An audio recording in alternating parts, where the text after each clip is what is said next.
Mora, morning true, and a very good morning to you, and welcome to PNG Boardroom, our regular series of live stream briefings from Business Advantage PNG, PNG's leading business magazine. My name is Andrew Wilkins. I'm the Publishing Director of Business Advantage International, and I'm your host for this morning's session on how to do business with PNG's major mining companies. We have attendees today from 14 different countries. So our warm welcome to you, no matter where in the world you're joining us from this morning. Before we start some sad news. I'd like to acknowledge the sad passing last week of Papua New Guinea's Deputy Prime Minister Sam Basil, who was also the Minister for Transport and Infrastructure. Our sincere condolences to all affected by his untimely death on the eve of PNG's national elections. So, 3 pieces of housekeeping before we start. First of all, this briefing is brought to you by Austrade and Austmine, the industry body. Their support is enabling us to bring it to you free of charge, so our sincere thanks to them. A couple of pieces of housekeeping. You'll see a Q&A tab at the bottom of your Zoom screen. That's the way that we're going to invite you to participate in today's session. If you have a question for one of the panelists, that's where you can type your question. We'll try and get through as many questions as we can during today's session.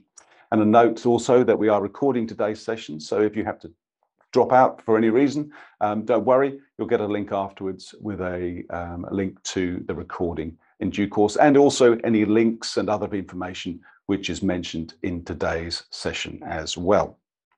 Finally, before we start, a little announcement. The dates of the 2022 Papua New Guinea Investment Conference, PNG's premier investment event, have been announced. They are the 15th and 16th of August this year in Brisbane at the Brisbane Convention and Exhibition Centre. It's a great 2-day event, basically covering all sectors of PNG's economy. Great networking event and lots of information to share. You can register your interest in attending and find out more information about the event at pnginvestmentconference.com. Now, on to our topic for today, how to do business with Papua New Guinea's major mining companies. In a moment, we're going to welcome representatives from 2 of Papua New Guinea's major mines, Ok Tedi and Porgera. Unfortunately, Plena Wahu, who was scheduled to join us this morning from Newcrest Mining on Lihir Island, unfortunately sends her apologies, she cannot do so. But we have 2 very able experts for you this morning from Porgera and Ok Tedi, so still plenty of reason to stay with us. Before we start with the question and answer session though, a little bit of information about PNG's mining sector for those of you who may be less familiar with it. Now, PNG's mining sector is a significant contributor to the economy. Mining accounted for roughly 10% of the country's GDP in 2019, and the sector was responsible for 35% of the country's export revenues. The principal mineral exports in PNG are gold, copper, nickel, and cobalt, in that order, as far as value is concerned. 2 organisations you need to be aware of if you're dealing with the mineral sector in PNG. The first is the Mineral Resources Authority. This is the government's regulator for the sector.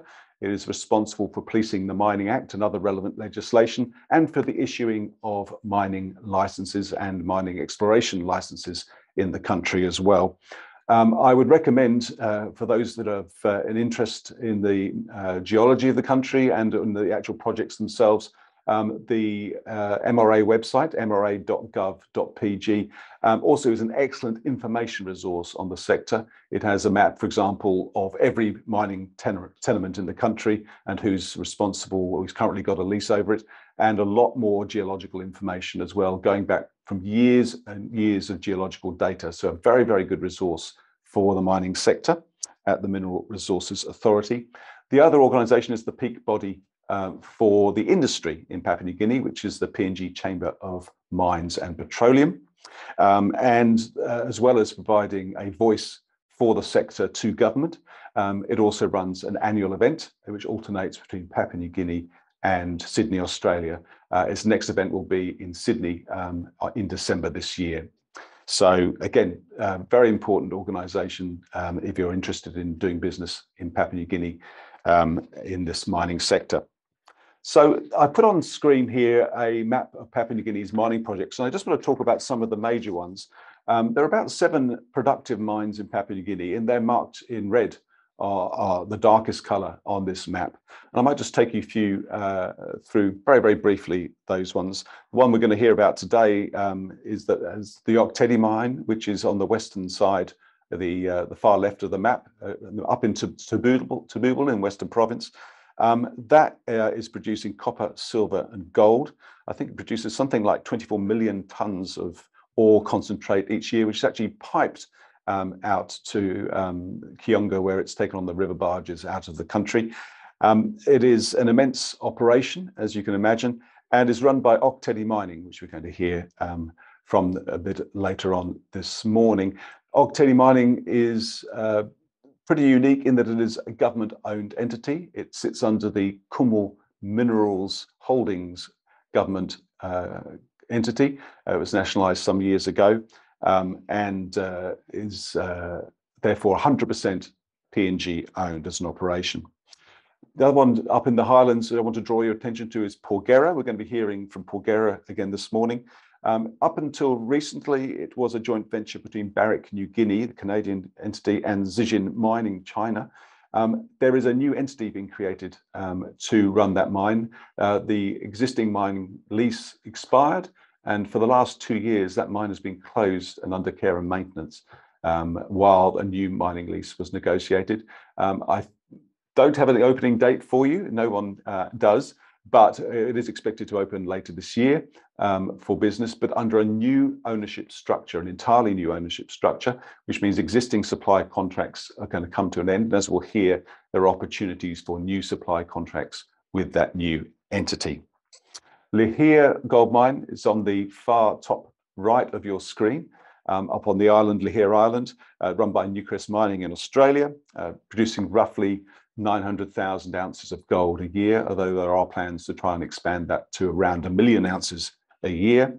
And then a few other ones. Ramu, which is in Madang Province, is a nickel and cobalt mine. There are plans, obviously, with nickel and cobalt being so important to batteries, there are plans to expand and extend the life of that mine. That's run by a Chinese company, the Metallurgical Corporation of China. And then there are a few other smaller mines, the Hidden Valley Gold and Silver Mine, run by Harmony Gold, Simberi, which is a gold mine run by St. Barbara, which is in the top right there, another island mine, and the Kainantu Gold Mine, which is run by K92 Mining out of Canada. As well as the operational mines, there are a few prospective mines or mines that are in development as we speak. They're marked as a lighter colour on the map. And I just draw your attention to a few of these, which are the most interesting. The biggest and most prospective one is the Wafi Golpu Copper Gold Mine, which is a joint venture between Newcrest Mining and Harmony Gold there in Morobe Province. That's going to be Papua New Guinea's first underground mine, should it go ahead. We have been tantalizingly close to a mining lease for that operation for some time. The Mineral Resources Authority has named it as one of its priority projects for this year, along with Porgera.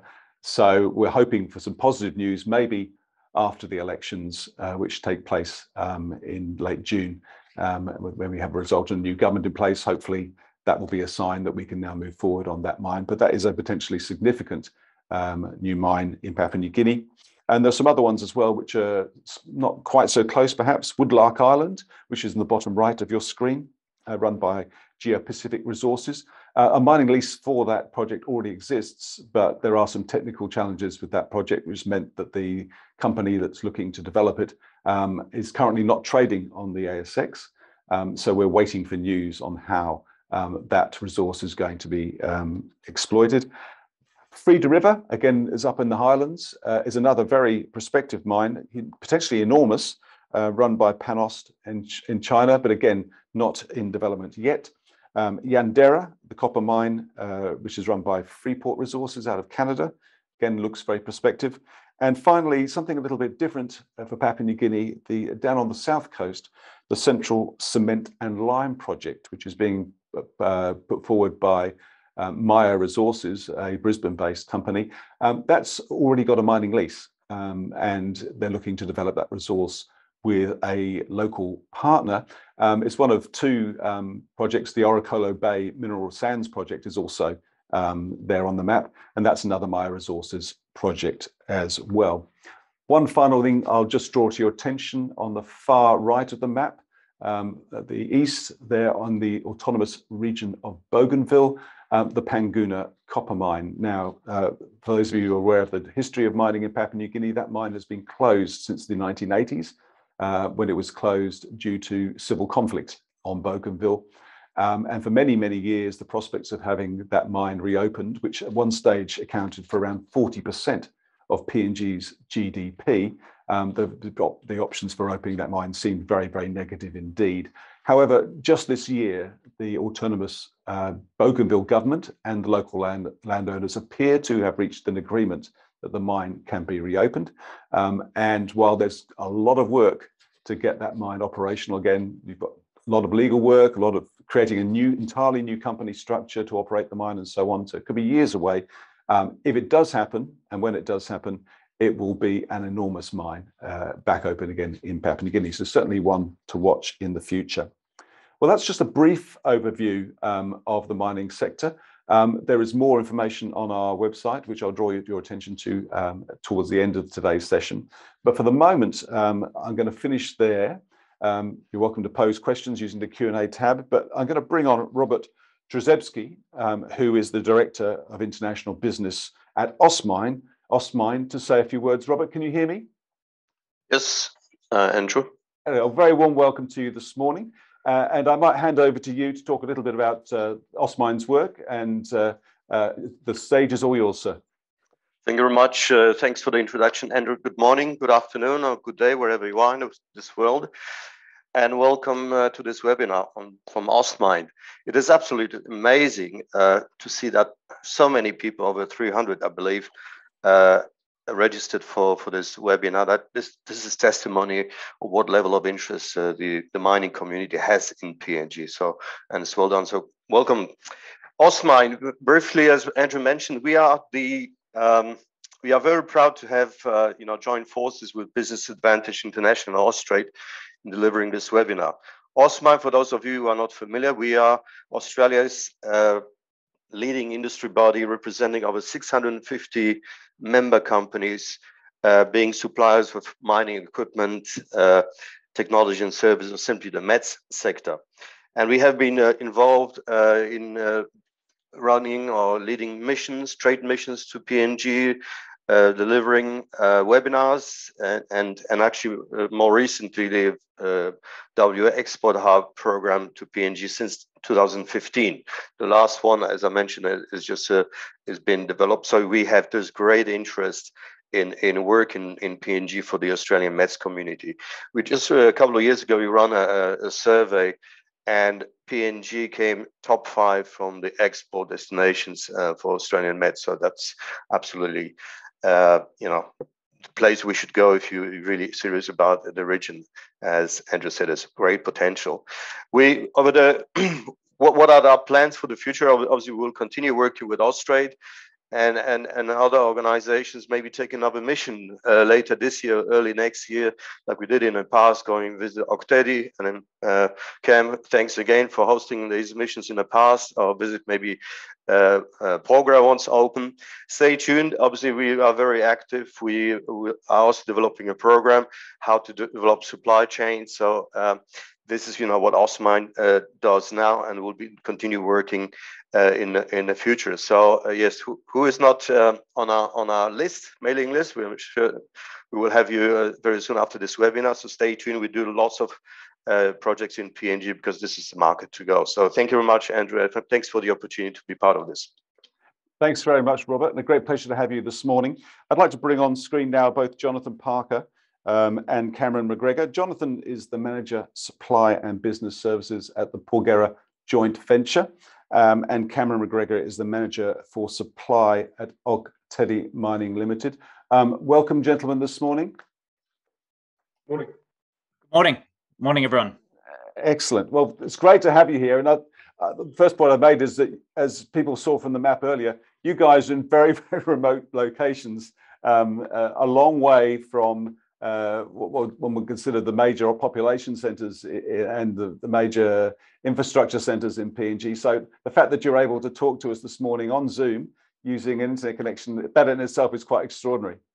Yes. But welcome, both of you. Thank you. Thank you. Good to be here. So maybe we'll start, if we can, with you, Cameron, and at Ok Tedi Mining, because you're currently operational, whereas in Porgera's case, as I mentioned at the beginning, we've got a little bit of time to go before the mine gets back up and running. So what are your current procurement plans, and as far as the mine is concerned?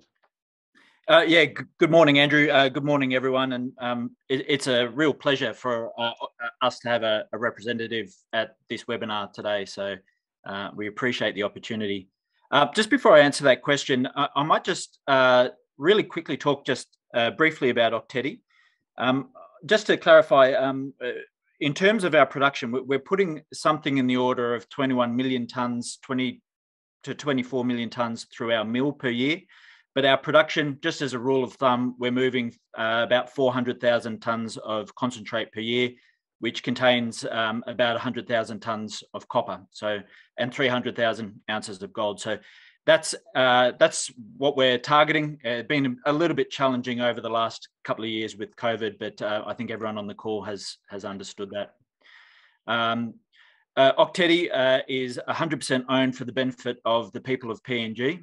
We've been operating since 1984, and we're very proud to say that in that time we have delivered to PNG in royalties, in taxes, in dividends, something in the order of close to 30 billion kina over that time, which about 11 billion Australian dollars.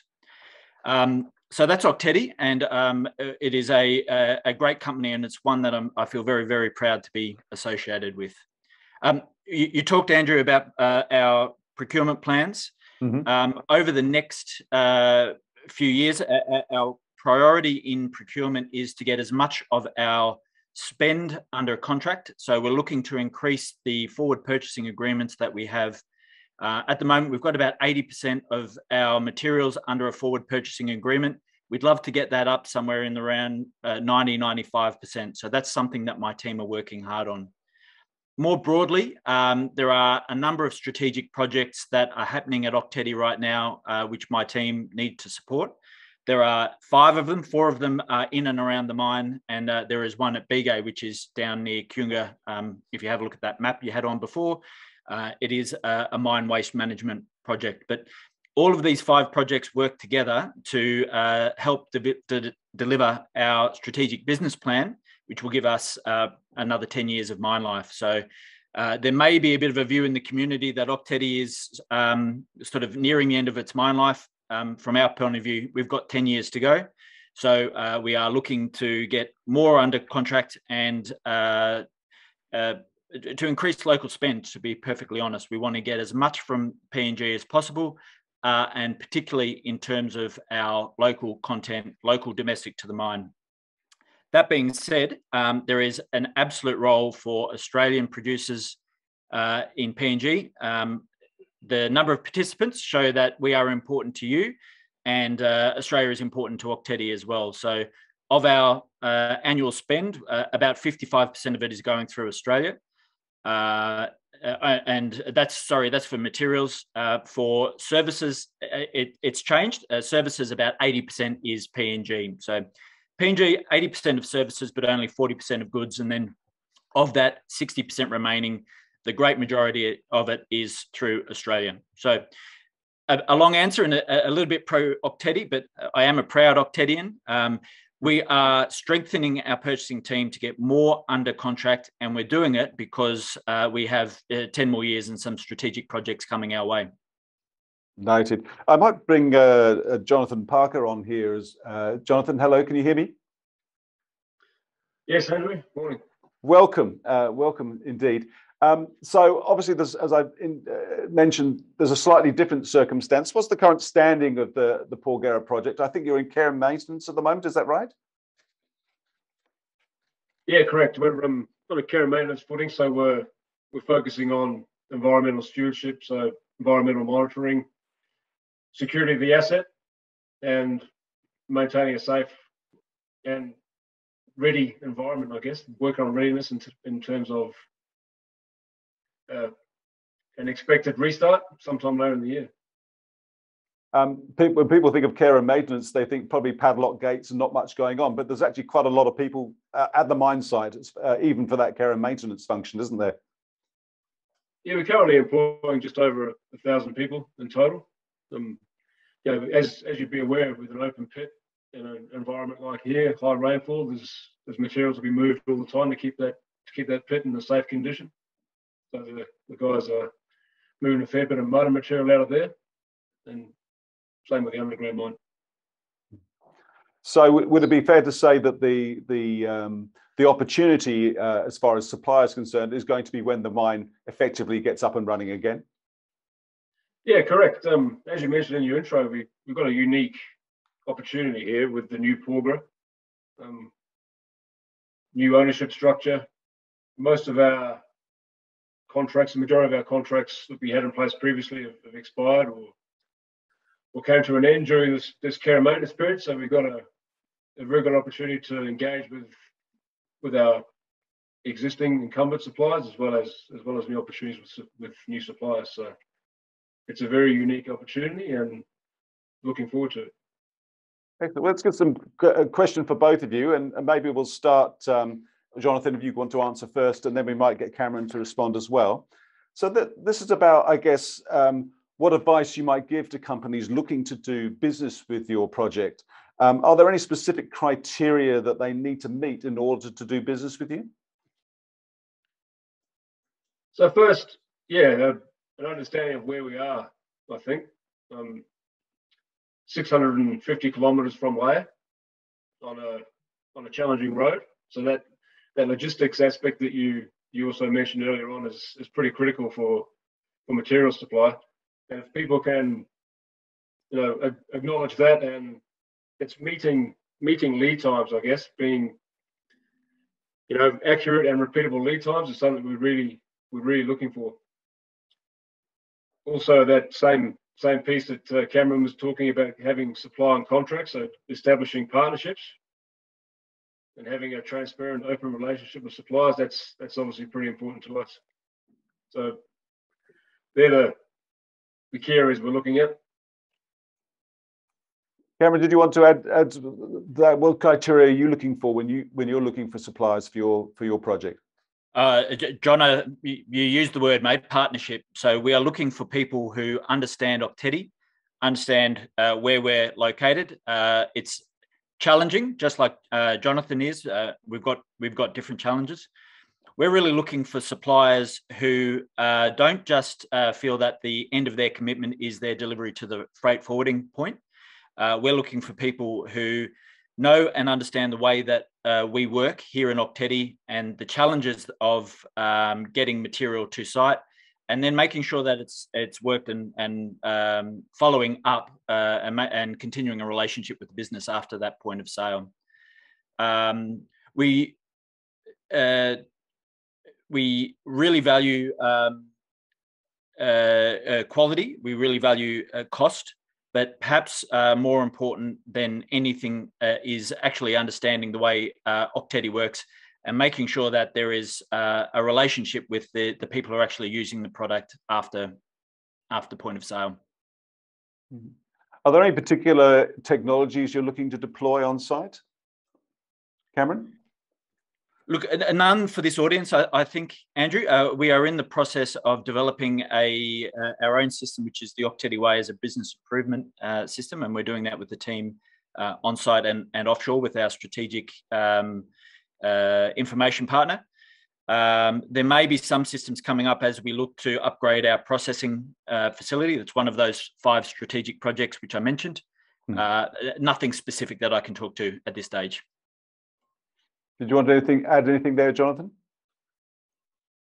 I think as we restart, we have an aging fleet, both underground and on the surface.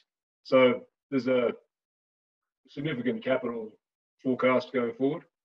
So associated with upgrading the fleet, there would be obviously some interest in the technology that goes with that. I think, Jonathan, you mentioned your local supply, and a lot of businesses, of course, were local businesses that supplied the mine prior to its closure. How important is it for you to work with suppliers who have a connection with local partners or can support local small business when they're delivering to the mining project? Yeah, very, and yeah, increasingly important as we restart. Local content is obviously something we want to optimize and do better. It's very important for us to see that our suppliers are, if they're not local, that they're adding some value to PNG, giving something back to PNG, I guess. So the way we look at procurement, if we look at it categorized, obviously with local being in the Porgera Valley area, and then province, the Enga province, and then domestically. And we'll always give preference to the local suppliers as long as the criteria in terms of lead times and commercial value are met. And as Cameron again mentioned before, Australia is still predominantly where we source our materials from. But if we can source materials and services in PNG, that's what we prefer. So a presence in PNG from our suppliers is very much a benefit. Would you go along with that, Cameron? Yeah, 100%. Same philosophy, of course. We're looking local, then we're looking domestically, and then we're looking overseas. So for Australian producers, you must have a point of difference. You must be able to provide something that we cannot get domestically, and it must represent good value. Jonathan's point is exactly the same as what we're doing. And Jonathan, I think we should work together on this. We are looking for suppliers, if coming from Australia or from overseas, who make PNG better for the value of the spend that we have with them.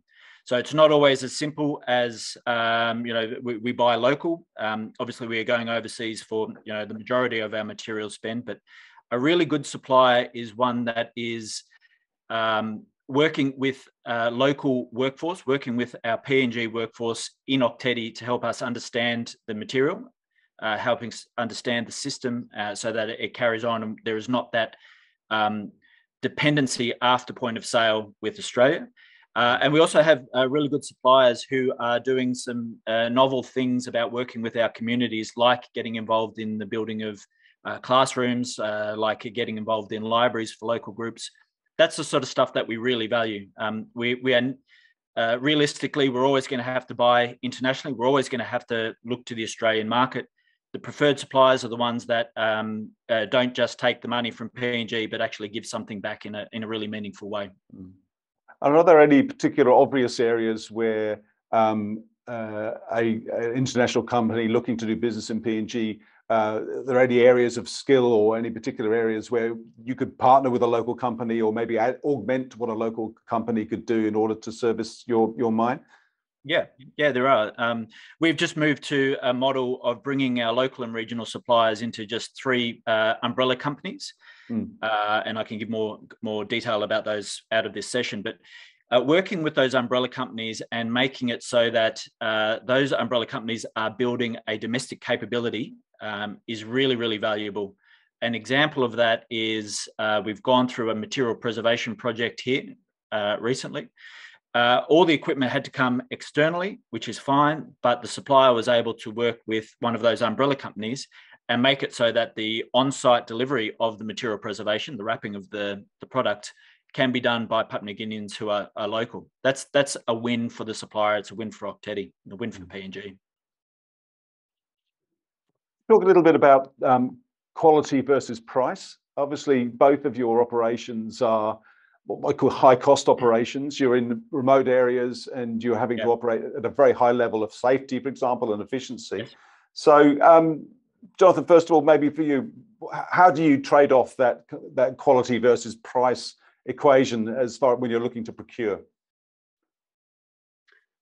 Well, I don't think they're not independent, right? Obviously, we look at things from a life cycle cost perspective, and there's a sustainability aspect to it as well. When you're a location like us, we have to manage our waste carefully. So if we can get more life out of a piece of kit, out of a consumable, then that's what we look for. Clearly, generally it costs you more for the better quality products, but if you look at it on a life cycle cost basis, then that's where we go. Okay, Cameron, do you want to add to that? How do you look at the quality versus the price equation? Of course, like Jonathan, both are very important. And my role here is to deliver value for money for Ok Tedi. If I were to pick one, controversially, I'd say, like I think Jonathan was saying, look, quality. We have freight forwarding points in Brisbane and Port Moresby, shipping from Brisbane to Port Moresby and then around from the Gulf of Papua to our river port in Kiunga. That's 4 days, 135 kilometres over road to where we are. That lead time can be months. Yes. And we're at the whims of a river as well. We just cannot accept having an item come to us through all of that and it doesn't work or it's not fit for purpose. That's just a really poor outcome. So if I were to pick one, I would say quality, and that's just a function of the location where we are. We can't rush to the shops and get something to replace it. Fair enough. It is as I've been up that road from Kiunga to Dabubel. It's quite a sight. I think there are plans to actually make that a properly graded road, are there? Yeah, it's being bitumised. Yeah. It's being made a road. Yeah. That'd be fantastic news. So let's talk about accreditation. Obviously, Jonathan, with this stage that Porgera is at now, with the new company coming in, there may be changes to accreditation for suppliers, but maybe you could just take us through very briefly now the typical accreditation process when you're onboarding a new supplier. Yeah, first to make contact with us, and unless you contact me directly, there's an address, a link on our Porgera joint venture webpage that you can make contact with our supply and contracts team by. So that's the first step. And then obviously the key things we want to look at is acknowledgement and compliance to our code of business conduct, ethics, anti-bribery, corruption, human rights policies. They're very important, and any disclosure of conflicts of interest, they're the first areas we look at. And then obviously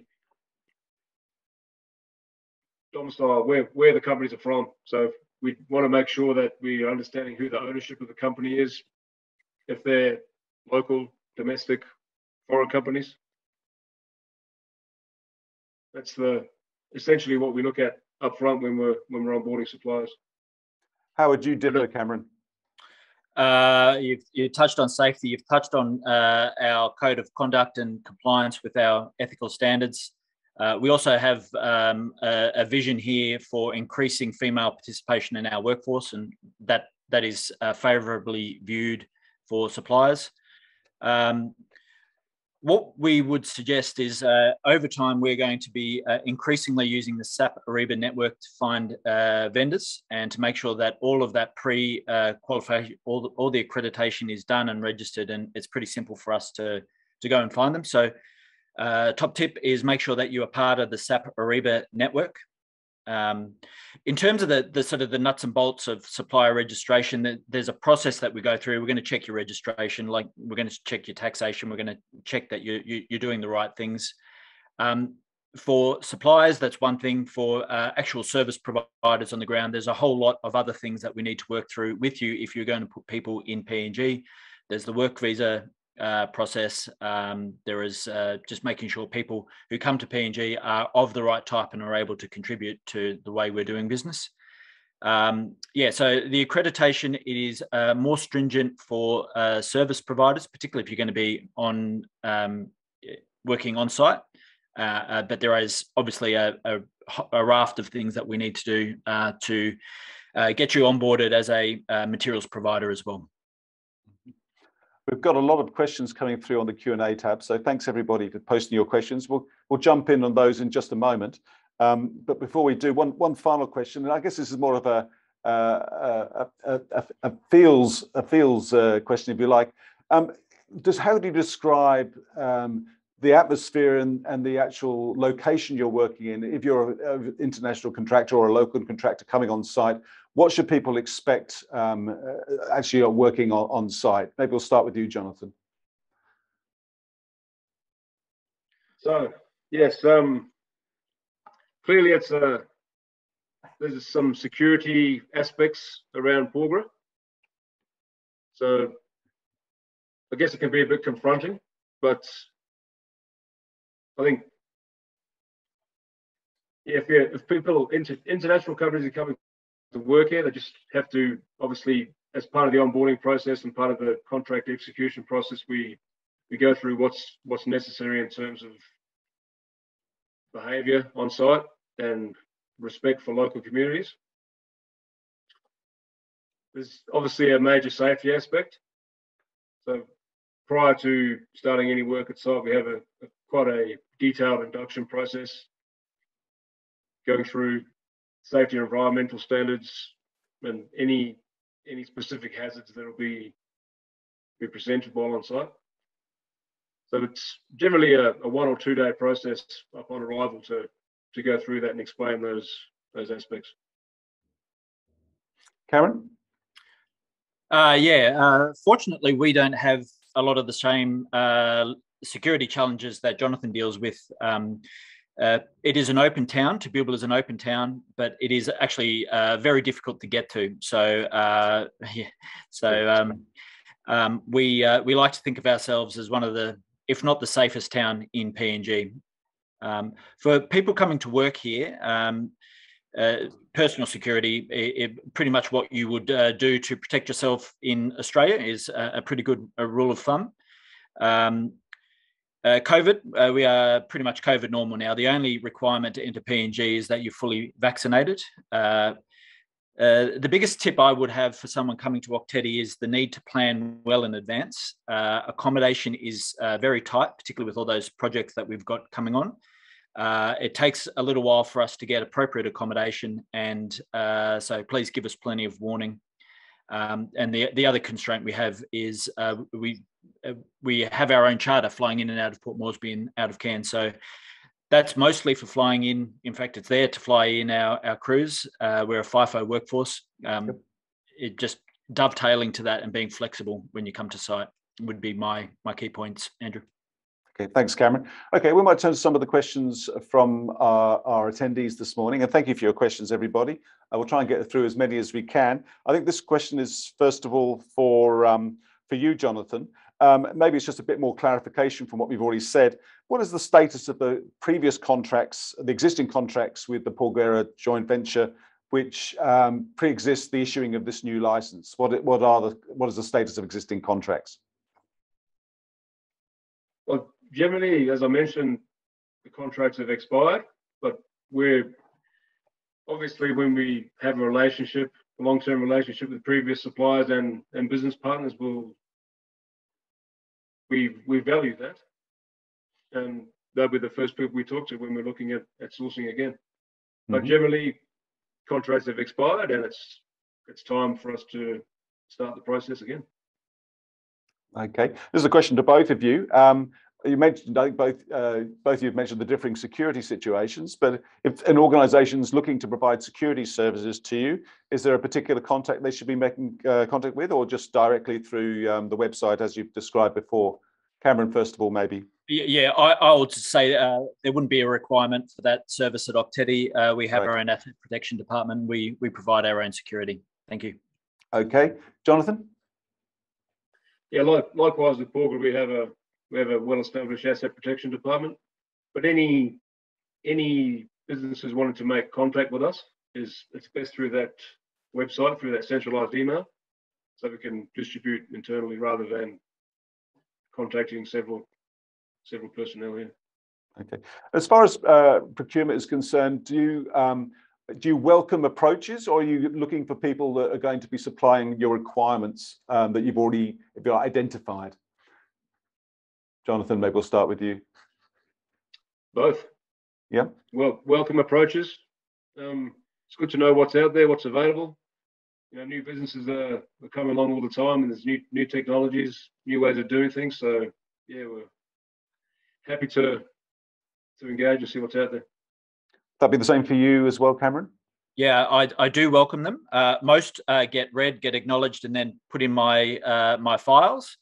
But it's surprising how often I go to those files and need to find someone. So approaches are welcome. We do favour incumbency, and we favour people who've worked with Ok Tedi before, but we also need to be able to find suppliers from Australia when we need them. So yes, supply approaches are welcome. Excellent. This is a question for you, Cameron.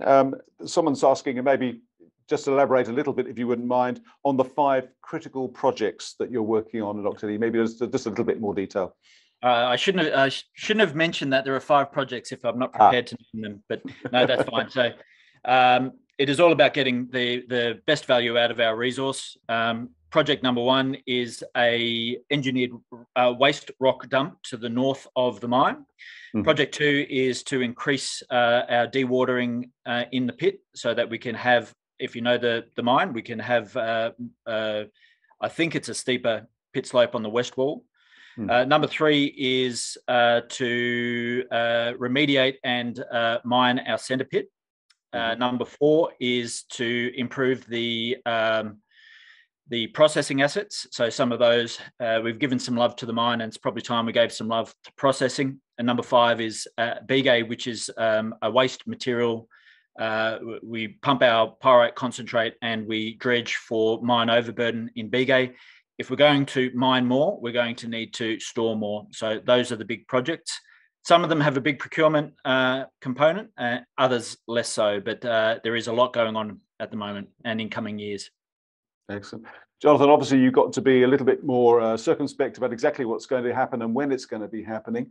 But what would you anticipate would be the major first tranche, if you like, of requirements when the mine starts to reopen?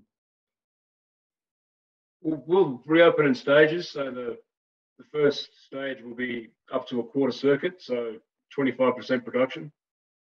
So the key areas will be mobile equipment and the process facility.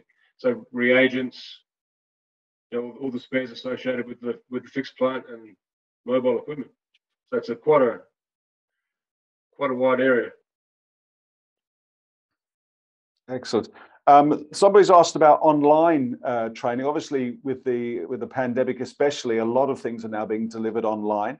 Are there any services that you're looking to procure or have been procuring which are delivered entirely online, or such as training, for example? Cameron, maybe we'll start with you. Yeah, it's not my area of responsibility, but I think it's a smart question. There's more and more that we will be doing online, and the last 2 years have shown us the importance of being able to do it online. So I think that's an area where our contracts and our training departments can work together and look to do more in that area. Okay. A few people have asked for the contacts or for actually making contact with both companies. We might provide those to you after this event, so that the people have the URLs or the right contacts to contact if they are interested in doing business. But with that, we're getting close. Are there any more questions to come? I might probably have one more. Okay, so this is the last question we might have, and then I'm going to see if we can bring on our colleague from Austrade. The question is from David. I understand that logistics, supply and distribution to the mine sites and throughout PNG is challenging. Do Jonathan and Cameron have existing distribution channels, outlets they can assist new suppliers into PNG? I guess we've touched on that, but maybe Jonathan, do you want to have a bit more of that information? Yeah, we're currently consolidating all of our Australian bait in Brisbane, and we use a line of service into the Port of Lae, and that's worked well over the years. There are frequent vessels obviously in place that we use, so yeah, I guess it's reliable up until, recent events. And then we consolidate local freight and PNG source products in lay with a contractor in lay. And then we have to truck those materials to site. And we're moving about 2,000. In a normal year, we'd move 2,300 containers a year up the road. Wow. So significant logistics. That highway is pretty important. Cameron, did you want to add to that? You've already mentioned your regular flights, for example, up to Ok Tedi. Yeah, so the shipping, we do receiving into Brisbane, and then we ship it to Port Moresby. We transship it onto Kiunga and then by road, and we also receive in Port Moresby. So any new supplier would be must be able to consistently deliver into our freight forwarders in Brisbane and into Port Moresby to meet our supply chain. Excellent. Gentlemen, we're going to have to leave it there. There's many more questions we could cover. And if you do have any further follow-up questions for our guests, what we might do, if you don't mind, gentlemen, we might forward them to you afterwards. And if there are any particular ones that you fancy answering, we might see if we can get your answer after this event as well. But for the moment, gentlemen, Cameron and Jonathan, thank you so much for your time this morning. It's been really, really helpful. Thank you very much for joining us. Thank you. My pleasure. Thank you, Andrew. Excellent. Adrian, we might bring on Adrian now. Adrian Weeks, who is the Senior Trade and Investment Commissioner at Austrade, covering Papua New Guinea and the Solomons. Adrian, are you with us? I know you've had some internet problems this morning. Yeah, I'm all good. I can hear you well. So hopefully you can hear me. And yeah, if you can, hopefully the video will come through shortly. Andrew. Okay. Well, what we might do is just let Jonathan and Cameron leave us as far as being on screen. And then we'll have the audio of you, Adrian. And hopefully in a moment, your video will come off on the screen. But for the moment, maybe if you'd like to say a few words to close this session this morning. Yep. Thank you, Andrew. And thank you to everybody for participating. It's great to have you here. We had a really wide audience today. From Australia and PNG, about 50-50 split, which is terrific. My main message is really just to thank you, Andrew, for allowing us to host this video. My pleasure. We find this is one of the most important areas for Australian companies who need to partner with PNG businesses to be able to deliver business in this country. And that was the whole purpose after the last 2 years. We all need to bring about, fresh re-engagement and to re-establish relationships. And we know from the research we do that Australian companies tell us the reason they are successful or they can do business in PNG is because of good relationships they have with their partners. So building that presence and building credibility is what this is all about. And this has been a tremendous occasion to be able to do that. And I think the information that we got from Jonathan and Cameron was first class and very valuable. And hopefully we can build on this in the future.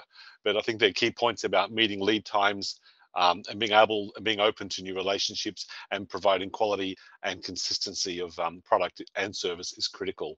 So I just wanted to again thank Robert from Austmine for being our partner in this program, and look forward to working with everybody and seeing people in Brisbane at the investment conference in August. Thanks very much, Adrian, and thanks again to Austrade for the support for this event. And I have to say, speaking personally, we've been doing business in Papua New Guinea since 2006, and the first place we went to when we arrived in country was making a byline for the Australian High Commission and to meet with the Austrade representatives there. It's a great way of getting a very quick introduction to market and also some facilitation of some actual first meetings. So I thoroughly recommend engaging with Austrade if you're looking to do business in Papua New Guinea and you're an Australian company. Well, that's it for today. Thank you, Adrian. That's it for today. Our thanks again to Austrade and Austmine for supporting today's event. Just a final reminder that the dates for the 2022 Papua New Guinea Investment Conference are 15th and 16th of August this year in Brisbane. Feel free to go to pnginvestmentconference.com for more information and to register your interest in attending. This online business briefing has been the latest in a regular series that we run, which you can find on our YouTube channel and on our website. To keep in touch with what's going on in PNG's economy and in business in the meantime, visit businessadvantagepng.com, as well as the latest news and interviews. you'll find a complete guide to doing business in PNG, which includes detailed profiles of all PNG's industry sectors, including mining.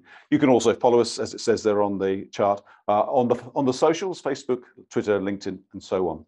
Well, that's it for today. Until next time, please stay COVID safe, and may your business have the advantage. Good morning.